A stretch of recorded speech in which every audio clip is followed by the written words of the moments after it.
नमस्कार दोस्तों, बहुत स्वागत आप सभी का। आप देख रहे हैं न्यू दिल्ली पोस्ट। आपके साथ मैं हूं अभिषेक और मेरे साथ एक विंडो में आपको दिख रहे होंगे अमिताभ ठाकुर जी, अध्यक्ष हैं आजाद अधिकार सेना के। बहुत स्वागत सर आपका न्यू दिल्ली पोस्ट पर। तो दोस्तों, आज एक ऐसे विषय पर बात करने जा रहे हैं जिस पर चर्चा बहुत कम हो रही है, उस पर बातचीत खुलकर होनी चाहिए।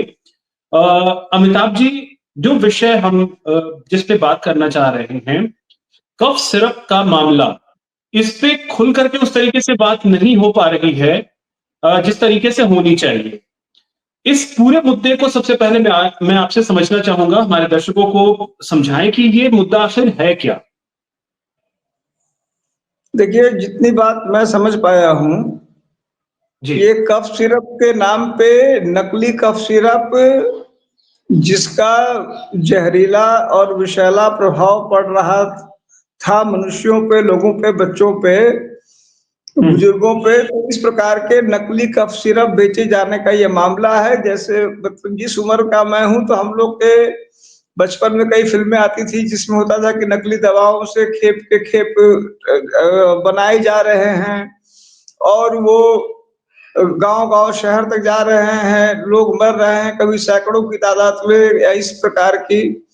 तो जो हम लोग उस समय फ़िल्मों में देखते थे, लगभग-लगभग उसकी वानगी हकीकत के रूप में इस नकली कफ सिरप के माध्यम से देखने को मिली। और हम्म। ज़ाहिर-सी बात है कि यदि कोई ड्रग कंपनी यानी कि जो मेडिसिन कंपनी कोई प्रोडक्ट बनाती है, तो वह कई राज्यों में जाता है। तो यह जी। जो नकली कफ सिरप है, वह राजस्थान, छत्तीसगढ़, मध्य प्रदेश, बिहार, उत्तराखंड, झारखंड आदि तमाम प्रदेशों में, और अब तो सुनने में आ रहा है बांग्लादेश भी और नेपाल भी, यानी इस प्रकार नेपाल। के जो आम तौर पे जो जिनको हम लोग अपने तुलना में थोड़े से कमज़ोर देश कह सकते हैं या थर्ड वर्ल्ड कंट्री के जो देश नेशंस हैं, वो हैं।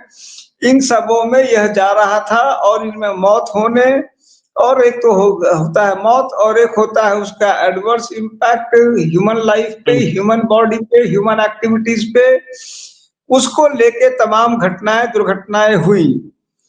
हम्म। उनमें इसकी शुरुआत तो दूसरे राज्य में उत्तर प्रदेश के अगर हिसाब से देखें तो इसकी शुरुआत राजस्थान, मध्य प्रदेश से हुई, लेकिन इसके तार, इसके लिंक अंत में जाके वाराणसी और जौनपुर से विशेष रूप से जुड़े।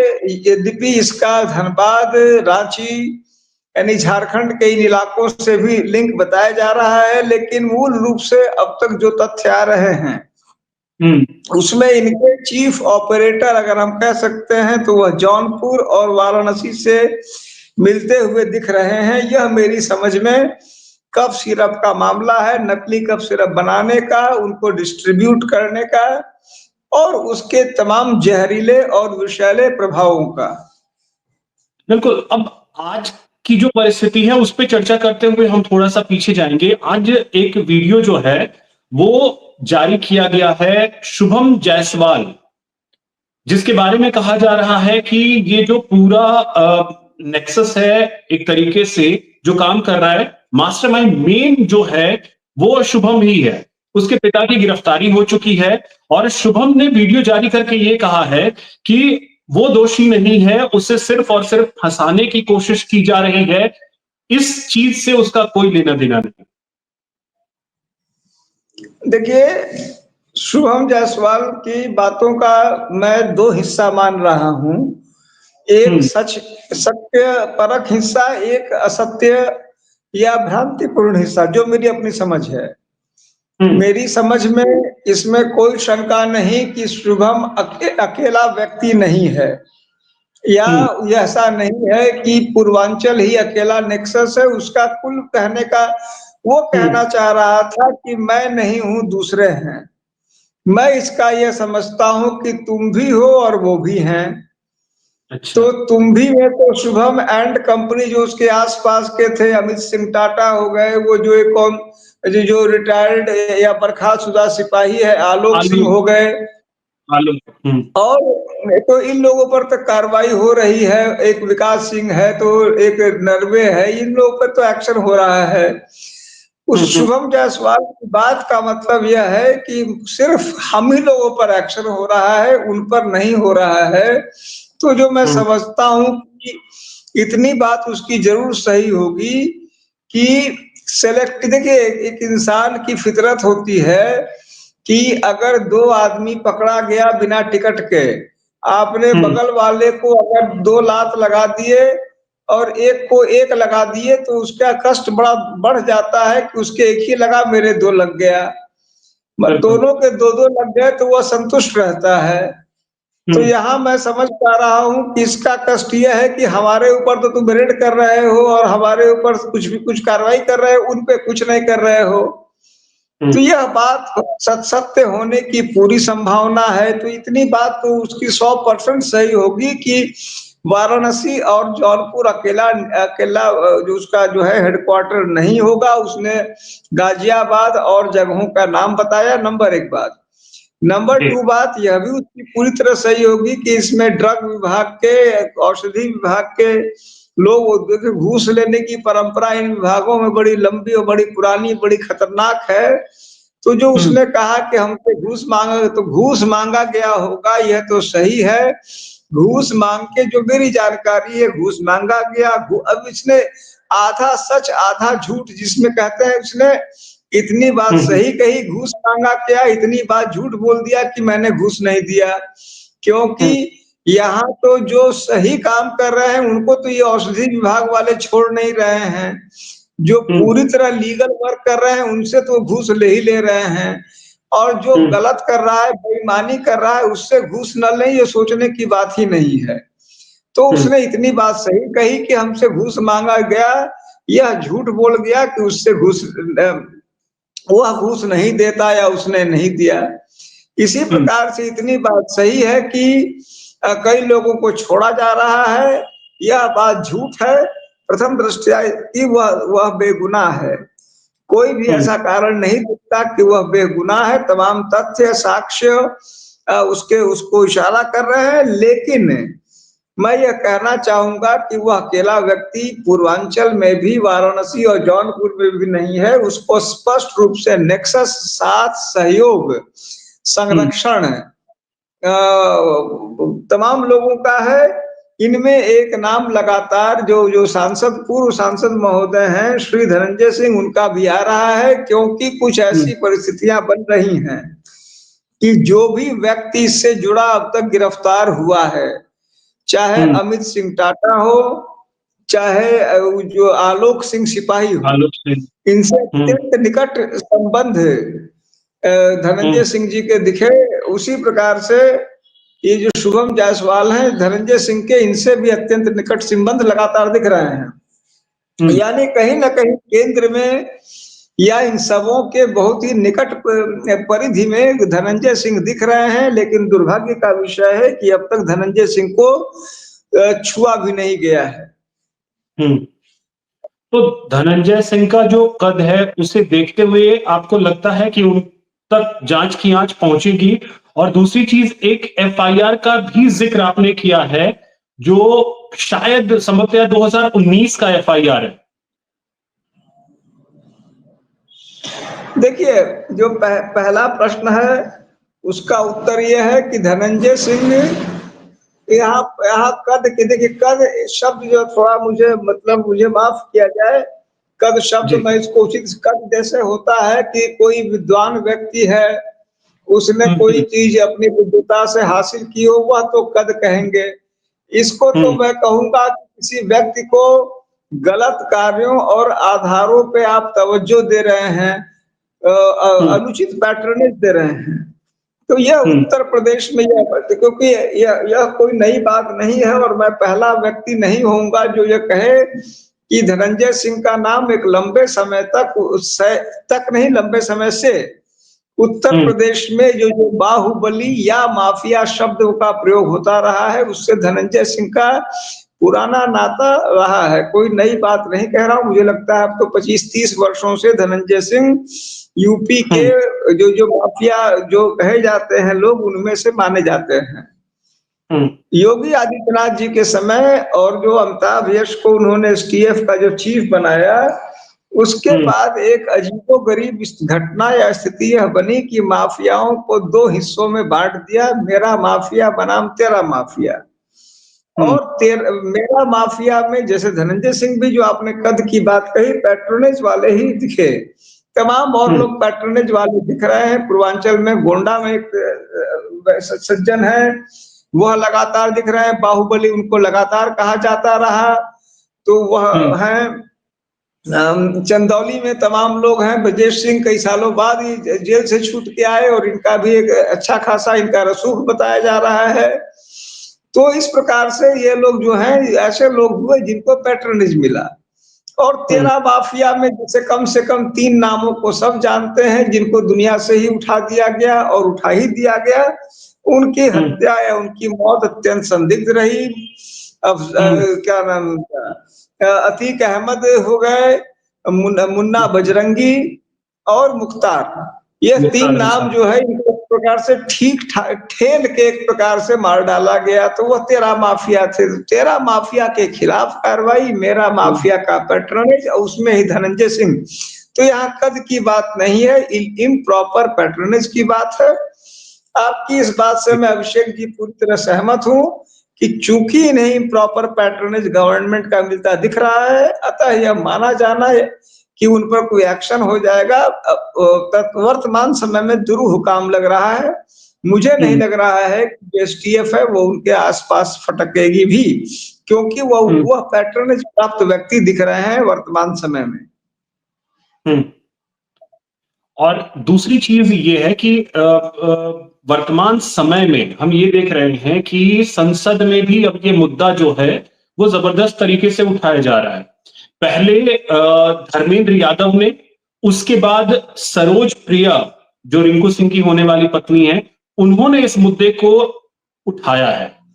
अब लग रहा है कि जब मामला संसद तक पहुंचा है और अगर इसमें इस पूरे घटनाक्रम में अगर देखें तो नाम अगर धनंजय सिंह का जुड़े या कोई भी बड़ा नाम, इस उनसे भी बड़ा नाम अगर कोई जुड़ता है, तो उस पर एक्शन लेने से योगी सरकार हो या ईडी हो, कोई बचेगी। देखिए, योगी सरकार पे तो मुझे शून्य भरोसा है, शून्य। क्योंकि हम्म, मैं एक बहुत ही स्पष्ट रूप से देख रहा हूं, जो मैंने शब्द प्रयोग किया, मेरा माफिया तेरा माफिया, यह इनके क्रियाकलापों में, कार्यविधि में इतनी ज्यादा गहराई से रच बस गई है कि यह, हम्म, मतलब कहूं कि जिसको कहते हैं नंगी आंखों से दिखता है कि यह पैट्रनेज प्राप्त है, यह एडवर्सरी है।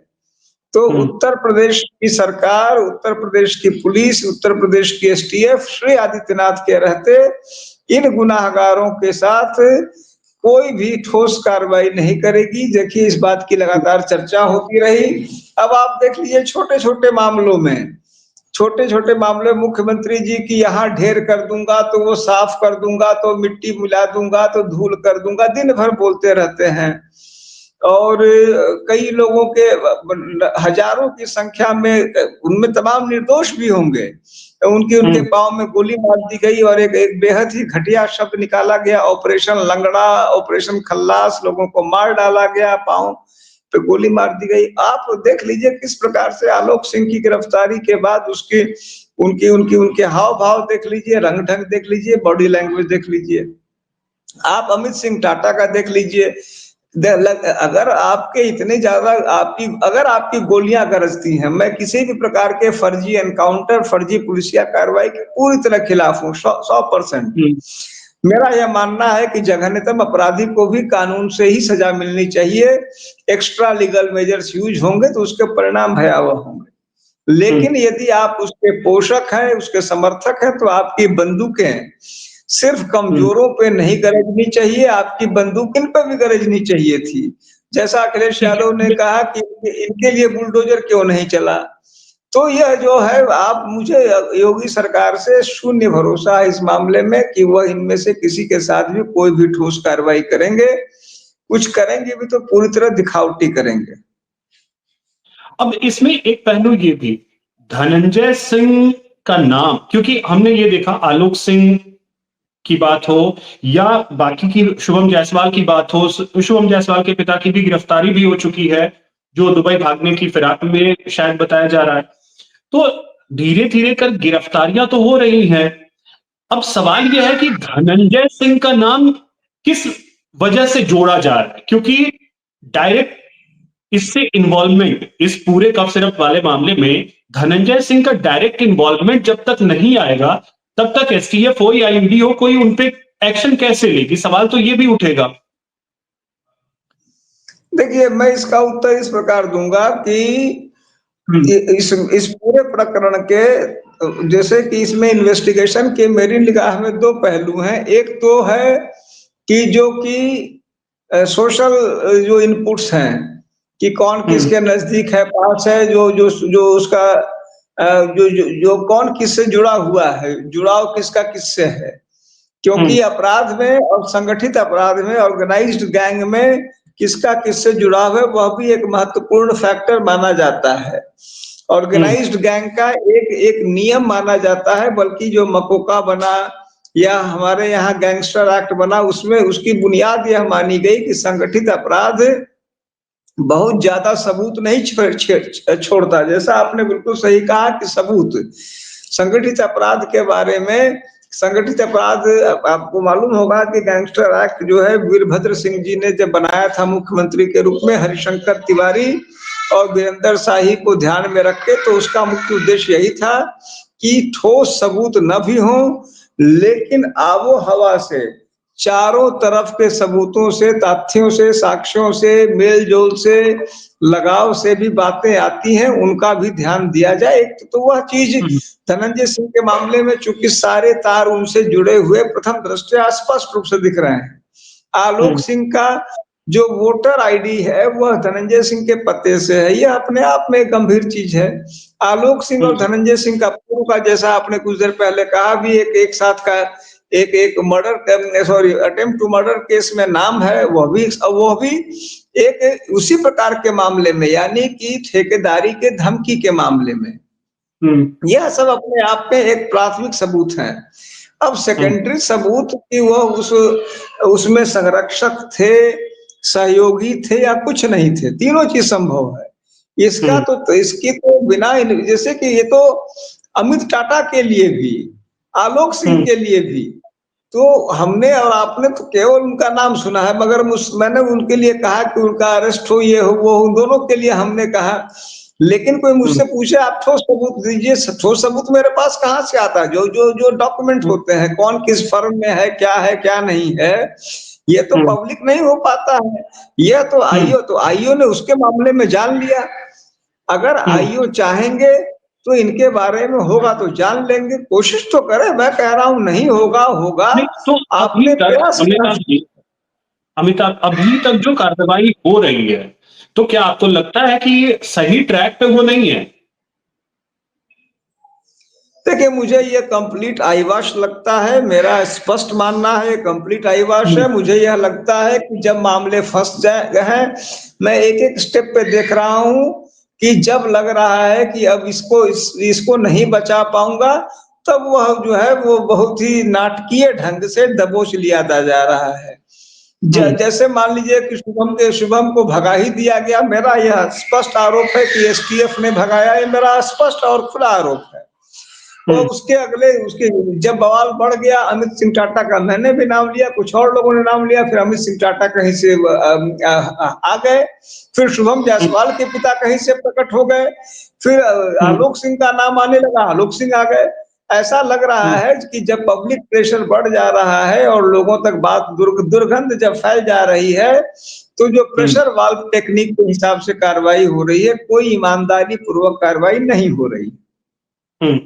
अब एक वीडियो आज आपने साझा किया अमिताभ जी, जो कि संभवतः अमरीश सिंह भोला, उनके घर का संभवतः ये वीडियो आपने पोस्ट किया, डाला है अपने ग्रुप में, और ये लिखा है कि वहां से कफ सिरप को हटाया जाए।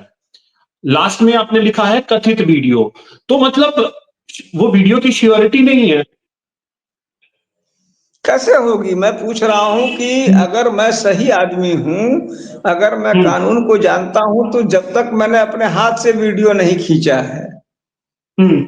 जैसे मान लीजिए कोई चीज, मैं उसी चीज को ओन कर सकता हूं, जैसे आप अभी सामने दिख रहे हैं। और अब तो समय वो, अगर और ऑनेस्टली देखिए तो अब समय वो हो गया है कि हम्म। सामने आप हैं कि आप नहीं हैं, मैं अमिताभ ठाकुर हूं या सिर्फ मेरा प्रतिबिंब दिख रहा है। मुझे याद है हम्म। कुछ साल पहले एआई नहीं था, तो मुझे याद है कि एक नेता का, एक शायद बाराबंकी के ही कोई नेता थे, उनका एक जो है सेक्स सीडी उनका उनका वायरल हो गया। तो उसने, उस समय तो एआई नहीं था, लेकिन उसने एक बड़ा ही, वो मुझे उस उत्तर बड़ा ही, मैं कहूं कि अजीबो-गरीब और कुछ हद तक मनोरंजक लगा। उसने कहा कि ऊपर वाला हिस्सा मेरा है, नीचे वाला हिस्सा मेरा नहीं है।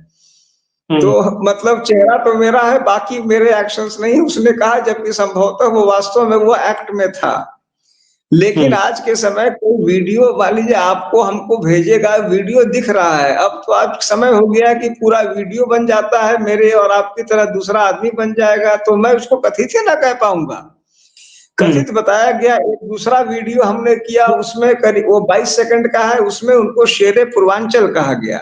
4 हम्म। गाड़ियां, 5 गाड़ियां, 6 गाड़ियां दिखाई गई और बताया गया कि कोई 0055 या क्या नंबर बताया गया कि 455 नंबर पे चलते हैं, जैसे धनंजय सिंह की हम्म। 9 करके कुछ गाड़ी है। अब यह हम्म। गाड़ियां, एक आदमी जो राजनीति में है और कथित रूप से सामाजिक धर्म का निर्वहन कर रहा है, सामान्य परिवार का है, उसके पास 55 6-6 गाड़ियां इस तरह की आ जाए। हम्म। और यह भी कहा जा रहा है कि उनके उनको कई तमाम धनराशि प्राप्त हुई है। ये सब जांच का हम्म। विषय है।